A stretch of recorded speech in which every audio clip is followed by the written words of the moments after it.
ꯍꯧꯖꯤꯛꯀꯤ ꯃꯇꯝꯒꯤ ꯄ꯭ꯔꯤꯊꯤꯕꯤꯁꯦ ꯌꯥꯝ ꯁꯥꯊꯤ ꯍꯧꯖꯤꯛꯀꯥꯟꯗꯁꯦ ꯌꯥꯝ ꯁꯥꯊꯤꯕ ꯃꯇꯝ ꯑꯃꯗ ꯆꯪꯁꯤꯜꯂꯛꯂꯦ ꯍꯥꯏꯕ ꯌꯥꯏ ꯄ꯭ꯔꯤꯊꯤꯕꯤꯒꯤ ꯃꯐꯝ ꯃꯐꯝ ꯈꯨꯗꯤꯡꯗ ꯁꯥꯟꯇꯤ ꯅꯠꯇꯦ ꯀꯩꯅꯣꯝꯃ ꯏꯇꯧ ꯇꯧꯁꯤꯜꯂꯛꯂꯦ ꯏꯟꯗꯤꯌꯥꯗ ꯍꯧꯖꯤꯛ ꯐ꯭ꯂꯥꯠ ꯑꯣꯏꯗꯨꯅ ꯄꯟꯖꯥꯕ ꯑꯃꯗꯤ ꯖꯝꯃꯨ ꯀꯥꯁꯃꯤꯔ ꯁꯤꯒꯤ ꯐꯤꯕꯝ ꯑꯁꯦ ꯌꯥꯝꯅ ꯁꯥꯊꯤꯕꯒꯤ ꯋꯥꯅꯤ ꯏꯝ ꯀꯌꯥ ꯇꯨꯝ ꯇꯥꯛꯄ ꯃꯤ ꯀꯌꯥ ꯁꯣꯛꯄ ꯅꯪꯕ ꯃꯤꯒꯤ ꯄ꯭ꯔꯣꯄꯔꯇꯤ ꯄꯥꯕ꯭ꯂꯤꯛ ꯂꯣꯁ ꯍꯥꯏꯕꯁꯦ ꯊꯋꯥꯏ ꯅꯠꯇ꯭ꯔꯒꯁꯨ ꯃꯤꯒꯤ ꯒꯥꯔꯤ ꯀꯅꯥꯏ ꯂꯟ ꯊꯨꯝ ꯄꯨꯝꯅꯃꯛ ꯑꯁꯤ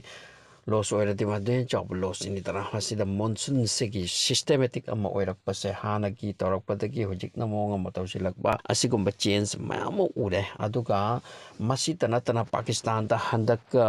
ꯐ꯭ꯂꯥꯠ ꯂꯥꯛꯇꯨꯅ ꯃꯁꯤꯗ ꯅꯣꯡ ꯏꯁꯤꯡ ꯆꯨꯔꯗꯨꯅ ꯃꯁꯤꯗ ꯇꯨꯝ ꯇꯥꯈ꯭ꯔꯤꯁꯦ ꯃꯤ 500-600 ꯍꯦꯟꯅ ꯁꯤꯔꯛꯄ ꯍꯥꯏꯁꯦ ꯐ꯭ꯂꯥꯠ ꯑꯃꯅ ꯏꯁꯤꯡ ꯏꯆꯥꯎ ꯍꯥꯏꯕꯁꯤ ꯈꯪꯍꯧꯗꯅ ꯍꯦꯛꯇ ꯅꯣꯡꯃꯇ ꯐ꯭ꯂꯥꯠ ꯑꯣꯏꯁꯤꯟꯈꯤꯕ ꯑꯗꯨꯒꯨꯝꯕ ꯁꯛꯇꯝ ꯆꯨꯗꯝ ꯑꯃ ꯌꯥꯝ ꯀꯟꯅ ꯑꯣꯏꯔꯤ ꯃꯁꯤꯇ ꯅꯠꯇꯅ ꯏꯟꯗꯤꯌꯥꯗ ꯇꯔꯤꯐ USA ꯄꯤꯁꯜꯂꯛꯄꯁꯦ ꯃꯁꯤ ꯐꯨꯀꯠꯇ꯭ꯔꯤ ꯑꯗꯨꯒ USA ꯍꯥꯏꯔꯤ ꯃꯗꯨꯗꯤ ꯇꯔꯤꯐ ꯇꯧꯔꯒꯁꯨ ꯏꯟꯗꯤꯌꯥꯒꯤ ꯃꯤꯁꯤꯡꯁꯦ ꯑꯦꯔꯣꯒꯦꯟꯠꯅꯤ ꯍꯥꯏꯗꯨꯅ ꯃꯈꯣꯏꯗ ꯑꯩꯈꯣꯏꯅ ꯍꯥꯏꯔꯤꯁꯦ ꯌꯥꯅꯤꯡꯗꯦ ꯑꯩꯈꯣꯏꯒ ꯄꯨꯟꯅ ꯆꯠꯇ꯭ꯔꯒ ꯃꯈꯣꯏꯅ ꯔꯁꯤꯌꯥꯒꯨꯝꯕꯒ ꯆꯥꯏꯅꯥꯒꯨꯝꯕꯒ ꯑꯣꯊꯣꯔꯤꯇꯦꯔꯤꯌꯟ ꯀꯟꯇ꯭ꯔꯤꯁꯤꯡ ꯑꯁꯤꯒ ꯃꯁꯥꯒꯤ ꯋꯥꯈꯜꯂꯣꯟꯗ ꯆꯠꯂꯤꯕꯁꯤꯡ ꯑꯁꯤꯒ ꯑꯗꯨꯒ ꯄ꯭ꯔꯤꯊꯤꯕꯤ ꯈ꯭ꯋꯥꯏꯗꯒꯤ ꯂꯤꯔꯕ ꯗꯦꯃꯣꯀ꯭ꯔꯦꯁꯤ ꯑꯩꯈꯣꯏꯒ ꯆꯠꯃꯤꯟꯅꯗ꯭ꯔꯒ ꯍꯥꯏꯕ ꯋꯥꯐꯝꯁꯤꯁꯨ ꯍꯥꯏꯁꯤꯅꯤ ꯑꯗꯨꯅ ꯍꯧꯖꯤꯛ ꯏꯟꯗꯤꯌꯥꯗ ꯇꯔꯤꯐꯀꯤ ꯆꯞꯄꯁꯦ 50% ꯑꯁꯤꯅ ꯃꯔꯝ ꯑꯣꯏꯔꯒ ꯐꯦꯛꯇ꯭ꯔꯤ ꯀꯌꯥꯗ ꯍꯧꯖꯤꯛ ꯊꯕꯛ ꯊꯧꯔꯝ ꯑꯁꯦ ꯈꯔ ꯂꯦꯛ ꯑꯣꯏꯕ ꯁꯨꯕ ꯋꯥꯠꯄ ꯑꯗꯨꯒ ꯄꯣꯠ ꯆꯩꯁꯤꯡꯗꯨ ꯄꯤꯗꯣꯔꯤꯅꯤ ꯑꯦꯛꯁꯄꯣꯔꯠ ꯇꯧꯗꯣꯔꯤꯅꯤ ꯑꯦꯛꯁꯄꯣꯔꯠꯀꯤ ꯊꯕꯛꯇ ꯁ꯭ꯂꯣꯅꯦꯁ ꯂꯥꯛꯈ꯭ꯔꯦ ꯃꯗꯨꯗꯤ USAꯗ ꯖꯔ ꯊꯥꯒꯗꯕꯅꯤ ꯃꯁꯤꯒꯤ ꯄꯣꯠꯁꯤꯡꯁꯦ ꯄꯤꯌꯨ ꯁꯤꯞꯃꯦꯟ ꯇꯧꯒꯗꯕꯅꯤ ꯉꯁꯤ ꯅꯨꯃꯤꯗꯥꯡꯒꯤ ꯑꯁꯤ ꯇꯧꯒꯗꯕꯅꯤ ꯍꯌꯦꯡ ꯄꯤꯒꯗꯕꯅꯤ ꯍꯥꯏꯕꯁꯤ ꯈꯔ ꯁ꯭ꯂꯣ ꯑꯣꯏꯊꯔꯦ ꯑꯗꯨꯅ ꯍꯧꯖꯤꯛ ꯏꯟꯗꯤꯌꯥꯗ ꯃꯁꯤꯒꯤ ꯄ꯭ꯔꯣꯕ꯭ꯂꯦꯝ ꯑꯃꯅꯤ ꯒꯨꯖꯔꯥꯠꯀꯤ ꯆꯥꯎꯕ ꯀꯝꯄꯅꯤꯁꯤꯡ ꯖꯩꯄꯨꯔ ꯑꯁꯣꯝꯗꯒꯁꯨ ꯑꯩꯈꯣꯏꯒꯤ ꯖꯦꯝꯁꯀꯤ ꯑꯗꯨꯒꯨꯝꯕ ꯐꯦꯛꯇ꯭ꯔꯤꯁꯤꯡ ꯂꯩꯔꯦ ꯅꯨꯡ ꯄ꯭ꯔꯦꯁꯤꯌꯁ ꯅꯨꯡ ꯃꯁꯤ ꯄꯣꯂꯤꯁ ꯇꯧꯔꯒ ꯃꯁꯤꯕꯨ ꯁꯤꯞꯃꯦꯟ ꯇꯧꯕꯒꯤ ꯀꯝꯄꯅꯤꯁ ꯐꯦꯛꯇ꯭ꯔꯤꯁꯤꯡ ꯁꯅꯥ ꯂꯤꯛ ꯁꯥꯕꯒꯤ ꯐꯦꯛꯇ꯭ꯔꯤꯁꯤꯡ ꯏꯚꯦꯟ ꯍꯤꯔꯥ ꯃꯣꯇꯤꯒꯤ ꯑꯗꯨꯒꯨꯝꯕ ꯐꯦꯛꯇ꯭ꯔꯤꯁꯤꯡ ꯂꯩꯈ꯭ꯔꯤ ꯀꯝꯄꯅꯤꯁꯤꯡ ꯂꯩꯈ꯭ꯔꯤ ꯃꯈꯣꯏ ꯑꯁꯤꯁꯤꯡ ꯑꯁꯦ ꯂꯣꯏꯅ ꯁ꯭ꯂꯣꯅꯦꯁ ꯂꯥꯛꯈ꯭ꯔꯦ ꯃꯔꯝꯗꯤ ꯑꯥꯗ ꯄꯣꯠ ꯆꯩꯁꯤꯡ ꯑꯁꯦ US ꯃꯥꯔꯀꯦꯠꯇ ꯂꯧꯒꯅꯤꯔꯥ ꯂꯧꯔꯣꯏ ꯀꯣꯏꯁꯟ ꯑꯃꯅꯤ ꯂꯧꯔꯁꯨ ꯃꯃꯜ ꯍꯥꯏ ꯑꯣꯏꯅ ꯂꯧꯗꯣꯔꯤꯕ ꯑꯗꯨꯒ ꯃꯁꯤ ꯑꯣꯟꯂꯤ ꯏꯟꯗꯤꯌꯥꯗꯒꯤ ꯄ꯭ꯔꯣꯕ꯭ꯂꯦꯝ ꯅꯠꯇꯦ USAꯒꯤ ꯄꯥꯕ꯭ꯂꯤꯛꯀꯤ ꯀꯁꯇꯃꯔꯁꯤꯡꯒꯤꯁꯨ ꯄ꯭ꯔꯣꯕ꯭ꯂꯦꯝꯅꯤ ꯍꯥꯏꯗꯤ ꯃꯔꯝꯗꯤ ꯑꯥꯗ ꯂꯨꯄꯥ 100ꯅ ꯐꯪꯖꯔꯝꯕ ꯑꯣꯜꯋꯦꯁ ꯌꯨꯁ ꯇꯧꯔꯝꯕ ꯄꯣꯠꯁꯤꯡ ꯑꯗꯨ ꯃꯈꯣꯏꯅ ꯍꯧꯖꯤꯛ ꯐꯪꯗꯕ ꯃꯁꯤꯒꯤ ꯄꯣꯠ ꯑꯁꯤ ꯄ꯭ꯔꯣꯕ꯭ꯂꯦꯝꯅꯤ USꯁꯨ ꯄ꯭ꯔꯣꯕ꯭ꯂꯦꯝꯅꯤ ꯑꯗꯨꯒ ꯏꯟꯗꯤꯌꯥꯁꯨ ꯄ꯭ꯔꯣꯕ꯭ꯂꯦꯝꯅꯤ ꯃꯁꯤ ꯄꯨꯝꯅꯃꯛ ꯑꯁꯤ ꯌꯥꯅꯗꯕꯗꯒꯤ ꯇꯧꯅꯔꯛꯄ ꯉꯥꯛꯇꯅꯤ ꯃꯔꯝꯗꯤ ꯑꯩꯈꯣꯏꯒ ꯅꯈꯣꯏꯒ ꯆꯠꯃꯤꯟꯅꯁꯦ ꯌꯥꯗꯕꯅꯤꯅ ꯅꯈꯣꯏꯅ ꯑꯇꯣꯞꯄꯒ ꯆꯠꯃꯤꯟꯅꯕ ꯇꯥꯔꯒꯗꯤ ꯑꯩꯈꯣꯏꯅ ꯅꯈꯣꯏꯗ ꯑꯗꯨ ꯇꯧꯅꯤꯁꯤꯅꯤ ꯑꯩꯈꯣꯏ ꯈꯔꯅꯤ ꯋꯥꯁꯨ ꯋꯥꯔꯦ ꯁꯤꯅꯤ ꯃꯁꯤꯒꯤ ꯋꯥꯈꯜꯂꯣꯟꯁꯦ ꯍꯧꯖꯤꯛ USAꯅ ꯄꯨꯔꯤꯁꯦ ꯃꯁꯤꯒꯤ ꯐꯤꯕꯝꯁꯤꯃꯒ ꯂꯩꯔꯦ ꯑꯍꯨꯝꯁꯨꯕ ꯋꯥꯕꯅ ꯔꯁꯤꯌꯥ ꯑꯃꯗꯤ ꯌꯨꯀ꯭ꯔꯦꯟꯒꯤ ꯃꯔꯛꯇ ꯍꯟꯗꯛ ꯇꯧꯅꯔꯤꯁꯦ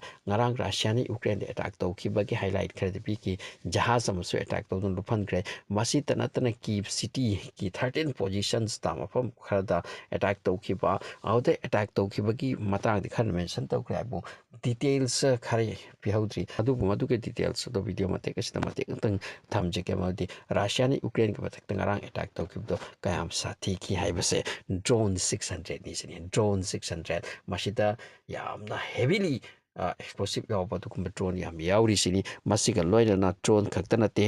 31 ꯃꯤꯖꯥꯏꯜꯅꯤ ꯁꯤꯅꯤ ꯑꯗꯨꯒ ꯔꯁꯤꯌꯥꯅ ꯉꯔꯥꯡ ꯇꯧꯈꯤꯕ ꯌꯨꯀ꯭ꯔꯦꯟꯒꯤ ꯑꯦꯇꯥꯛ ꯑꯁꯦ ꯃꯁꯤ strategy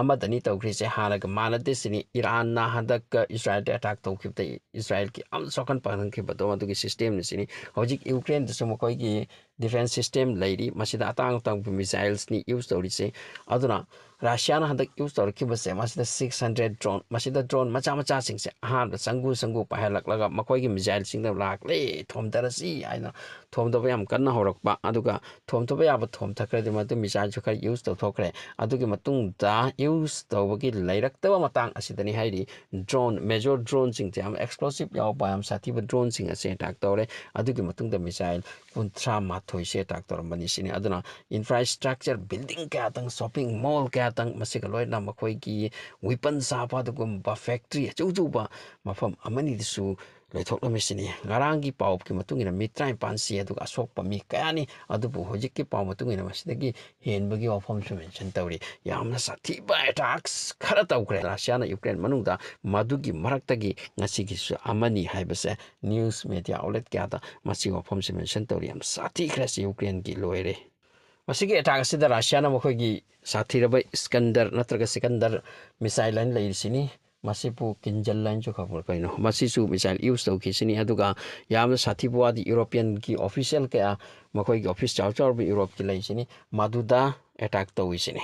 aduga loina masigi paw ase hojik Europe America Britain France som de am ngai na khidre modi makoi ki office sing ama masida so ya aduna Donald Trump ka yamna yangna discussion to buki ofam dani modi makoi mood ama lakresini modi Russia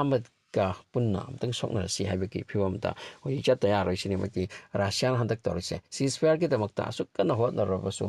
Donald Trump ki wa se kari mata lobi draga makhoi na khuchukulai pisallaka Russia da attack to hanbato ceasefire ki hotna matungta madugi matungta Putin na masiki sendek ase lorok pani aduna masiki matungta ti war ase open oikhrakni tour open oikrani hariam chawpa Europe versus Russia ki marakta masigi wafam sima yamna kanna nainari aduga ngasi Yaman ki matakta kan be attack to kre Yaman ki mokoi ki chawpa huti single leader madu hat paki wafam ma Israel ki side ki claim tori ma reality voice time pirage so Russia amti Ukraine ki marakta hujik ka oirakni film sida chatage aduna reporting na hairi maudi Europe umti Russia gi marakta war oidragasu initial base ki oiba war de hokresini Ukraine da Europe ki official sing ki makoi ki secret aduga office sing Russia gi intelligence na karam khangki aduga Russia na masing message su pi kresini makoi na tawri makai do loina khangi akoi na manung de sili makai do loina khangi Ukraine da phamla kan koi na tawri makai do aduna ai khoi na karai de gi na koi da attack torakani habse na khoi gi kyan gi outani